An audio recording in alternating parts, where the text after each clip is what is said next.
The first item we have on our agenda is to approve last meeting's minutes. Does anyone have anything to discuss regarding that? No. If not, do I have a motion to approve last meeting's minutes? I'd like to make a motion to approve last meeting's minutes. And a second? I second that. Great. All right. We need to do a roll call vote. Oh, right. Thank you. Yep. Peter, Yes. Yay. Paula, Yes. Catherine, Yeah. Kim, Yes. Shanna, yes. And I think I that's think all we're of us still missing right now. We're Okay. still missing a couple. Okay. All right. And for new business, we have Erin here regarding Kim's email that she sent us. I know that, Erin, you have some concerns about what we voted last meeting. So I'd like for you to go ahead first and just kind of discuss your concerns and what you're proposing we vote on for the new updated text. Sure.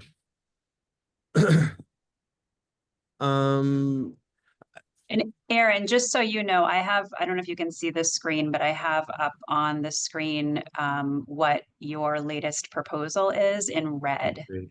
Okay. Some reason I can see that in a really tiny box. But it doesn't matter. I think there was kind of a few different aspects to this that Kim and I had discussed a couple times in the past month. I think number one, the expansion of the quote with the alas on there, I think that's great. I like that as an addition onto the sentence. There's a couple different issues that I have. Number one, I was reading a different version of the book. Frederick Douglass had published his autobiography like 4 different times throughout his lifetime, and he kept on adding on different components to it. And so the version I was reading was his last version from, I think it was 1892. And I guess there was one thing. Number one is I think the biggest component is I think it'd be great to have this information about the book and where the quote's coming from, and kind of push that over to the plaque.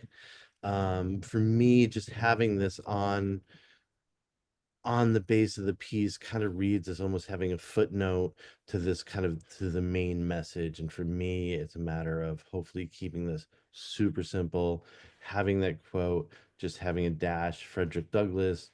I think one of the options that might be nice is to have the year written after that, but then keep all the other information onto the plaque, if that makes sense.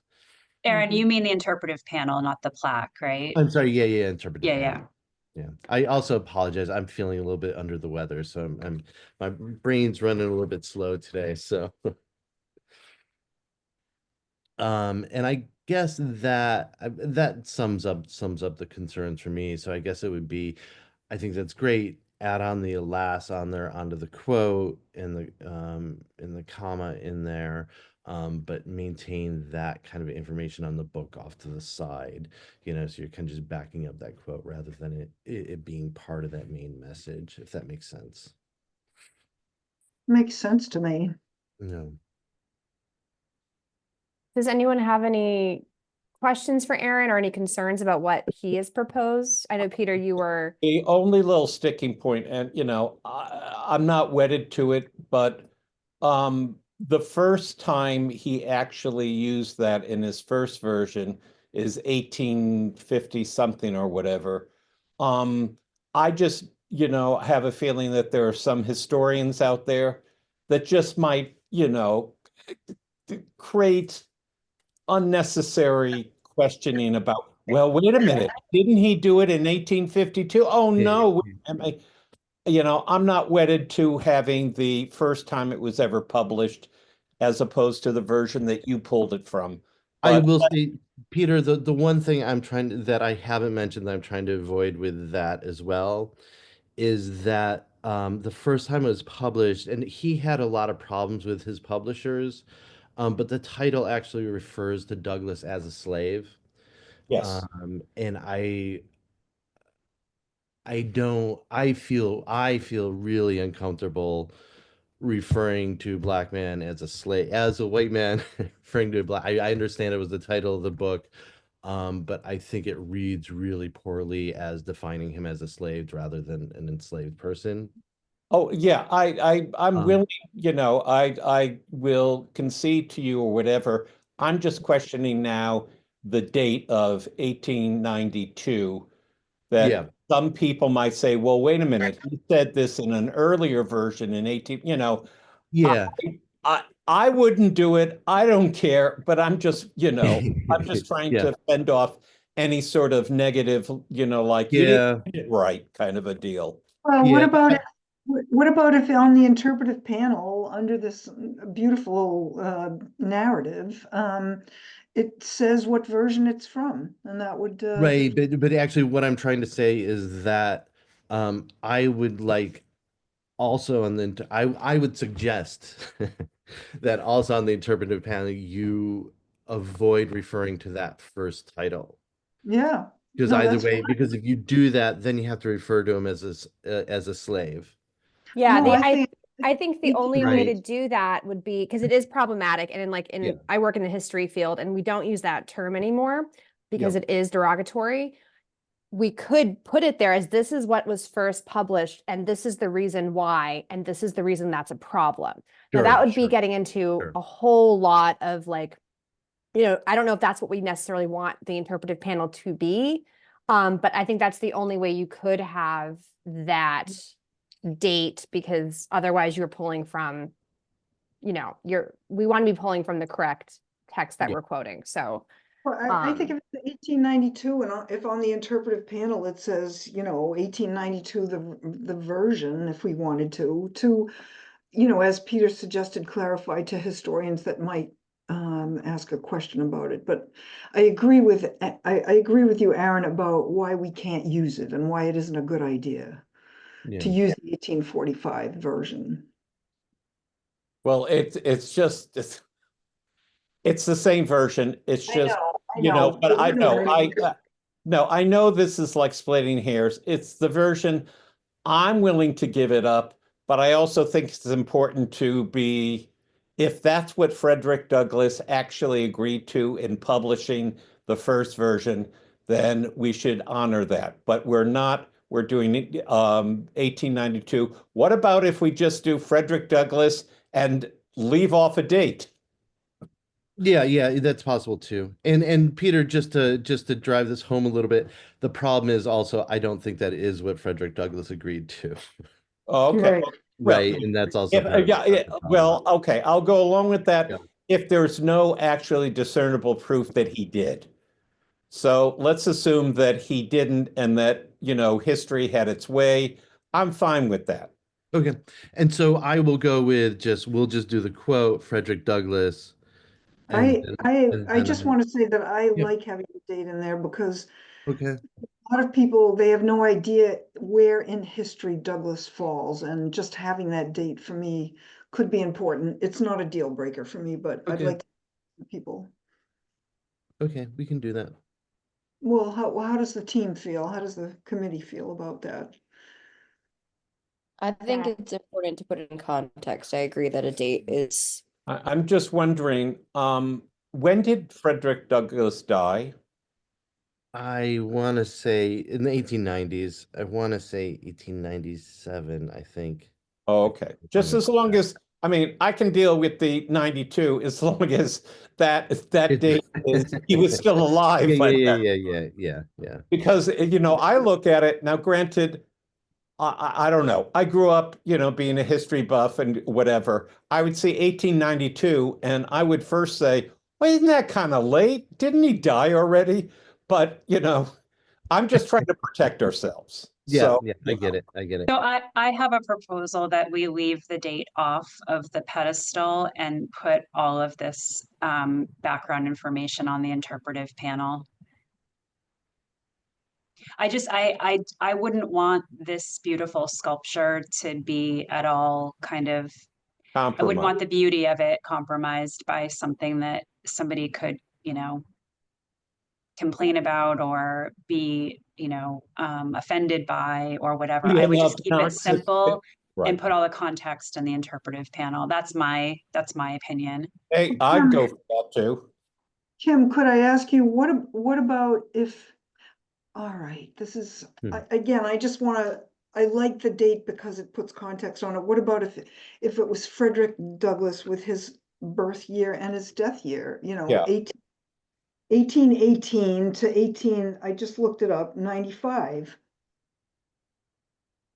That's a lot of I text for know. a beautiful sculpture, in my opinion. A lot of people don't know who he is, though. But that's why Honestly. the interpretive panel is so important. Yeah. But I see where Paul is coming from, because in today's world, with some people can't even name the vice president, they would say, "Who's this Frederick Douglass guy?" Or whatever. But we're splitting hairs here. Yeah, I bow to the majority. Yeah. Absolutely. I mean, the most important thing is it's succinct, it's beautiful. Aaron, you picked well. And we love the fact that it's attributed to, a major figure in American history. So we accomplished 90% of it. So I say we're cool without the date. And Kim, I agree. I think we're doing our due diligence by including the interpretive panel and having this information there, and then we're not overcrowding the sculpture. And as Peter said, we're not taking away from any of it. So I know, Cindy, you joined us a little late. Is there anything you'd like to add? Yeah, thank you. I'm just catching up here, and I agree with leaving off the date. I think that it doesn't really add to the essence of this statement or the beauty of the sculpture, and anyone with a phone can look up who Frederick Douglass is. Yes, we are doing due diligence with the interpretive panel, and I think the language itself sets it in history in a way that, we would hope the date would as well, but I think the language does that for us. Does anyone else have anything they'd like to add before I propose a motion? I have one suggestion as well. The one thing that Aaron has not been able to determine yet is the increase in the text size, because he hasn't been able to locate a concrete footing contractor yet. So I would just suggest that the Public Art Committee give the artist some sort of latitude on the text size should his, artistic sort of opinion be that he might need to not double it, but maybe it's 1.25% or something like that, that the Public Art, instead of having to come back and have another meeting about text size, we give him some latitude.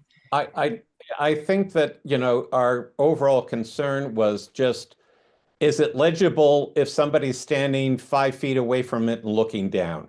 And I leave that to the artist, to Aaron, to make that judgment. I mean, but our concern was not controlling the, point size, but just to make sure it's legible, that people don't have to go all the way down and look, and, that it's, easy to read, Yep. basically. You bet. Can I just chime in on that? Yeah, go ahead. Sorry, just a sort of a design head, if you will. I realize I'm not the Public Art Committee, but just in general, I definitely support that. Kim and I both have landscape architecture as background. I would suggest using as much of that height as possible while still leaving, a top and a bottom. But don't. I'll leave it to you, of course, as to collectively as to what that size should be. But I would definitely feel free to use that height, in there to fit the font and make it legible. Yeah, I agree.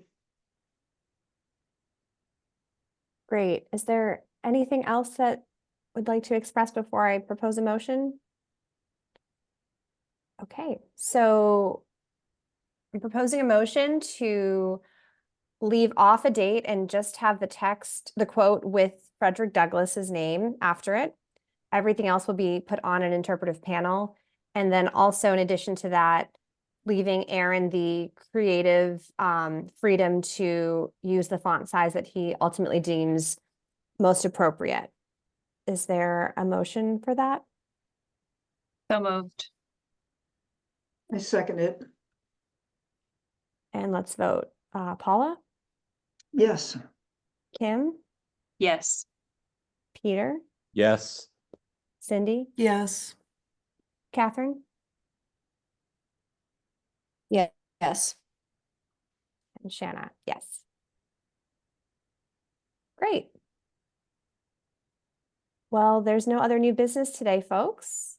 So I'm going to have a motion to adjourn the meeting. I make a motion to adjourn today's meeting. And I second that. And we have to vote, Kim, right? Yeah, roll call, Okay. unfortunately. All right. Kim, Yes. Peter, Yes. Cindy, Yes. Catherine, Yes. Paula, Yes. Shanna. Yes. All right. Thanks, guys. Have a great Thank evening. You. Thank you, everybody. Bye. Bye-bye. Thanks, Aaron.